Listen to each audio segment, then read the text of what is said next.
Olá, pessoal. Hoje nós vamos dar aí uma prévia do que vai ser nossa segunda aula de gestão de conflitos e negociação. Bem, pessoal, nossa agenda da segunda aula. O primeiro assunto que a gente vai abordar ainda é referente a um assunto da aula 1, que é a anatomia do conflito. Eu dei uma pincelada, que foi aquele texto, aquele relato, né, que eu dei bem no finalzinho da aula para vocês lerem, refletirem. E no comecinho da segunda aula a gente vai fazer uma pequena discussão. Quem quiser expor aí o que achou do texto, fazer algum comentário, vai ficar aberto para esse assunto, tá? E a gente vai aprofundar um pouquinho mais a anatomia do conflito. Os outros três assuntos já são da aula 2, o agravamento dos conflitos, as ferramentas do gestor de conflitos e uma categoria de resolução de conflitos, que é a resolução apropriada de disputa, o RAD. Tá? Todos esses assuntos ainda do capítulo 1 da nossa bibliografia básica, disponível em PDF lá na plataforma, ok? Em relação à anatomia do conflito, além daquele texto forte, né, que a gente vai discutir um pouquinho a respeito dele, a gente vai trazer aí e falar um pouquinho a respeito das consequências que um conflito pode trazer para uma empresa, né?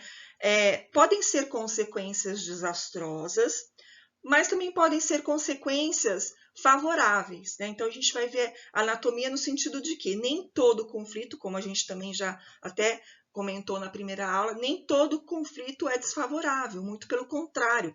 Os conflitos, eles vêm justamente para mexer um pouco na estrutura, né? Mexer um pouco nas ideias, propor novas ideias, né? Mas, como eu já disse também, conflito bom também é conflito resolvido. Então, esse conflito ele pode ser favorável, sim, mas ele também tem um momento certo aí de ser resolvido para não ter consequências desastrosas, né? Ele tem o time dele. Então, a gente vai falar um pouquinho sobre essa anatomia do conflito nesse sentido, justamente, no sentido de que ele precisa ser solucionado da maneira adequada, né? E a gente vai falar também um pouco das ferramentas que são utilizadas para esse conflito ser resolvido da maneira mais adequada possível. Falando um pouquinho também, a gente vai abordar esse assunto também, o agravamento dos conflitos, né? Os conflitos, a gente vai ver que, na sua maioria, são resolvidos naturalmente, sem muita intervenção, são resolvidos até entre os próprios elementos ali que fazem parte desse cenário.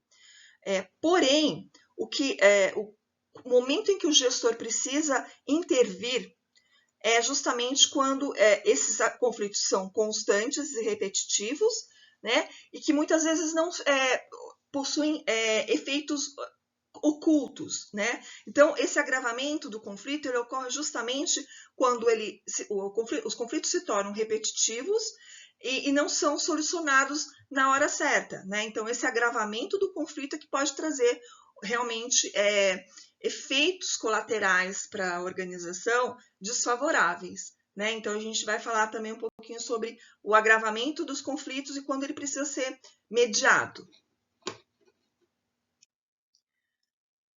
Bem, as ferramentas do gestor de conflitos, né? Então, as ferramentas que o gestor de conflitos dispõe, né, para justamente gerenciar esses conflitos. O autor traz 10 ferramentas, né? Então, não são poucas as ferramentas, né? Que estão aí disponíveis para o gestor de conflitos utilizar, né, nesse gerenciamento. Então, a gente tem o poder, tem a negociação, a gente tem a facilitação, a mediação, o coaching, conciliação, ouvidoria, arbitragem, litígio, né, que aí já chega a ser aí no campo jurídico. Então, a gente vai falar aí de cada uma delas, como cada uma delas pode ser utilizada, como ela é utilizada, né, como esse gestor pode se valer, né, desses meios para melhor gerir os conflitos, né? E para cada conflito também, cada tipo de conflito, pode haver uma ferramenta mais adequada, né? Então, a gente vai falar um pouquinho a respeito também de que maneira a gente pode usar essas ferramentas. Bem, por fim, a gente vai abordar aí uma categoria de resolução de conflitos, que é a RAD, que é a categoria apropriada de conflitos. É uma sigla aí, internacionalmente utilizada. É uma categoria onde entram a resolução de conflitos que não são resolvidos, né? Nem através do direito, nem através do poder, né? Não vai para um campo litigioso, digamos assim, né? Vai se utilizar de outras ferramentas, né? De resolução, mediação, comitês, coaching, né? Enfim, das outras demais, né? São tantas, são 10 ferramentas, então o RAD é uma categoria, né? Onde se enquadram esses tipos de resolução de conflitos não litigiosos, né? E nem se utilizando do poder, tá ok? Bem, pessoal, por último, a minha proposta aí para os nossos próximos encontros, pelo menos até o 7º encontro, porque no último vai ser aí a apresentação do trabalho integrador, é trazer cases, reflexões e uma pequena roda de discussão.